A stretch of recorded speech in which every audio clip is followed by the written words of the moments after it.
제가 오늘 오전에 교보문고를 다녀왔습니다. 교보문고 입구에 책이 이렇게 신간이 쌓여져 있는데 제목이 눈에 확 들어와서 제가 지금 사갖고 왔습니다. 따끈따끈한 책입니다.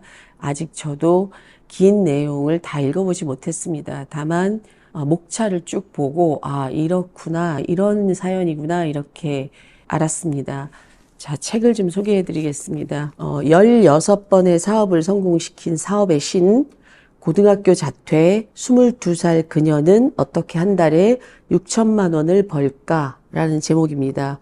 우리는 그녀를 사업의 신이라고 부른다. 네, 이 책입니다. 이 친구는 고등학교를 자퇴했으니까 중졸인 거죠. 사업은 15살 때 중고 의류, 그러니까 자기 입던 옷을 소위 말하면 지금 당근마켓 같은 거겠죠. 이 책 안 읽어봐서 모르겠습니다만 중고 거래를 시작했던 것이 이 저자가 돈을 벌기 시작한 시작이었습니다. 현재 6천만 원을 벌고 있고 또 이제 컨설팅도 하고 있고 법인을 2개 정도 가지고 있는 것 같은데 아카데미도 운영하고 있는 것 같아요. 제가 이 책을 지금 어머님들께 또 많은 부모님들께 추천하는 이유는 우리가 아이가 자퇴를 하고 나면 어떻게 해야 되지? 굉장히 당황스러워 하십니다. 그럴 수밖에 없죠. 검정고시를 해야 되고 그리고 대학을 가야 되는데 이런 순서로 우리는 생각이 흘러가게 되어 있습니다. 그래서 요즘 들어오는 사전상담 문의는 자퇴를 할지 말지에 대한 고민보다는 자퇴했습니다. 그런데 어떻게 해야 될지 모르겠습니다. 지금 많이 혼란스럽습니다. 이렇게 전화들이 오십니다. 어머님들이 자퇴한 아이를 옆에서 지켜보실 때 혼란스러움은 당연하겠죠. 또 자퇴를 한 아이도 혼란스럽기는 마찬가지입니다. 저희가 꼼지를 운영하고 있는데 지금 꼼지에 현역 학교를 다니고 있는 친구는 한 친구밖에 없습니다. 나머지 전부 자퇴한 아이들입니다. 자퇴한 아이들이 꼼지에 들어와서 학습이라는 걸 하지만 실제로 학습에 올인하고 있는 친구는 한 명이고 대다수의 아이들은 아주 철저하게 심리 코칭 받으면서 자기 마음 다잡게 하고 있습니다. 그리고 그 안에서 난 어떤 삶을 원하는가에 집중하고 있습니다. 돈을 많이 벌고 싶은가? 아니면 스카이 같은 좋은 대학에 가고 싶은가? 이런 것들에 집중하죠.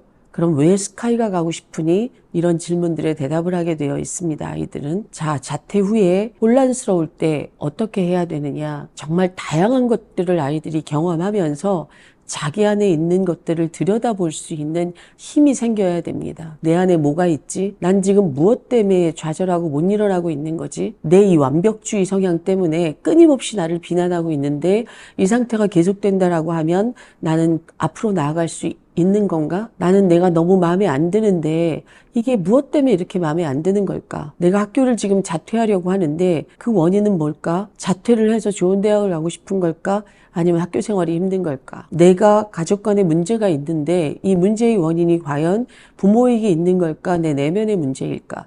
이런 모든 문제들에 대해서 아이들은 끊임없이 대답을 해 나아갑니다.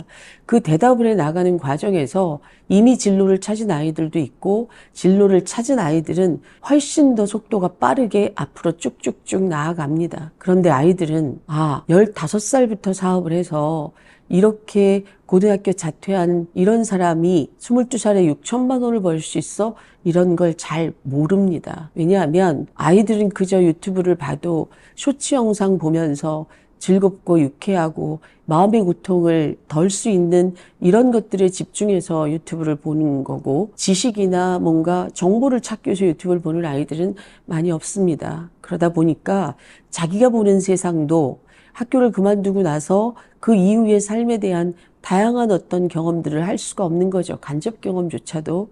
그래서 저희는 다음 주부터 꼼지에 들어와 있는 아이들에게 지금 이 책을 사서 읽히면서 북코칭을 할 계획입니다.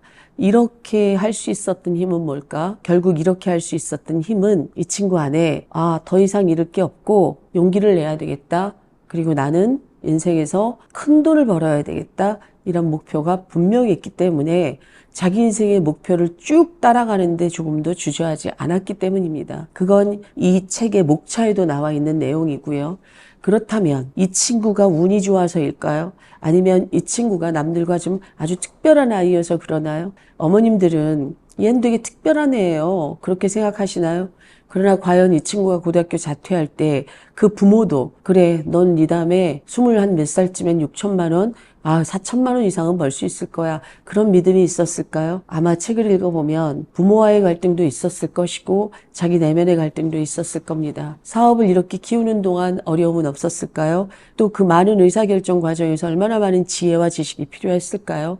우리는 이게 이 친구만의 이야기가 아니라는 거, 누구도 할 수 있는 이야기라는 거, 누구도 써내려갈 수 있는 삶의 스토리라는 것에 동의해야 합니다.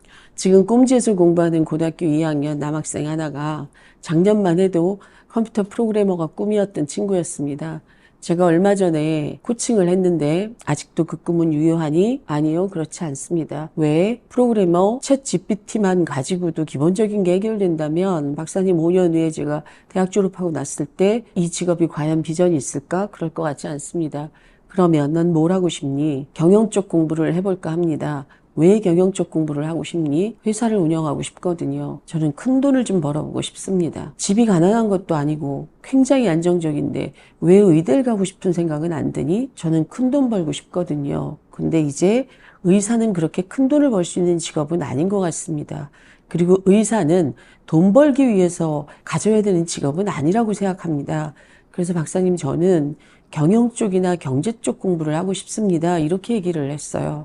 1년 만에 이 친구는 이렇게 변화되었습니다. 그리고 제가 우리 장서영 코치한테 전해들은 바에 의하면 지금 주식 공부를 너무 열심히 하고 있답니다. 또 고등학교 2학년 선택 과목에서 경제 과목을 선택했답니다. 자, 이 친구가 대학을 어디 갈지 우리는 모릅니다. 아마 스카이를 못 갈지도 모르겠고 인서울에 있는 10개 대학 안에는 못 들어갈지도 모릅니다. 그럼에도 불구하고 제가 자신 있게 이 친구의 삶에 대해서 확신할 수 있는 건 목표가 아주 분명해졌다는 겁니다. 그리고 그 목표는 단순히 돈을 벌어서 부자가 되고 싶다가 아니라 삼형제의 맞이인 나는 돈을 벌어야 됩니다. 언제까지 아빠를 의지하면서 갈 수는 없습니다. 라고 하는 굉장히 현실적인 고민을 안고 가는 목표이기 때문에 반드시 이룰 거라고 확신합니다. 자퇴를 하고 나서 당황스럽고 아이를 자퇴시키고 나서 너무나 황당하고 이 어찌할 바를 모르고 난감한 모든 분들께 말씀드립니다. 삶의 다양한 경험을 책 속에서 하든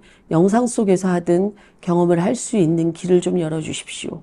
부모와 함께 책을 읽든 부모와 함께 영화를 보든 부모와 함께 어떤 경험을 하든 이 아이들이 꼭 고등학교 졸업, 검정고시, 4년제 대학은 꼭 나와야 되고 이런 게 아니라는 것을 알 수만 있다면, 삶은 굉장히 다채롭고 삶은 굉장히 가능성이 많은 거라는 걸 알 수만 있다라고 그러면 자퇴는 어머님들이 생각하시는 것처럼 실패이면서 절망은 아닌 것이 될 것입니다. 이 저자가 했다면 우리 아이도 할 수 있어 라는 믿음이 어머님들 안에 생기신다고 하면 어떻게 움직여야 될지, 지금 무엇에 과연 시간을 들여야 될지 이런 거에 대한 좀 답을 얻으실 수 있지 않을까요?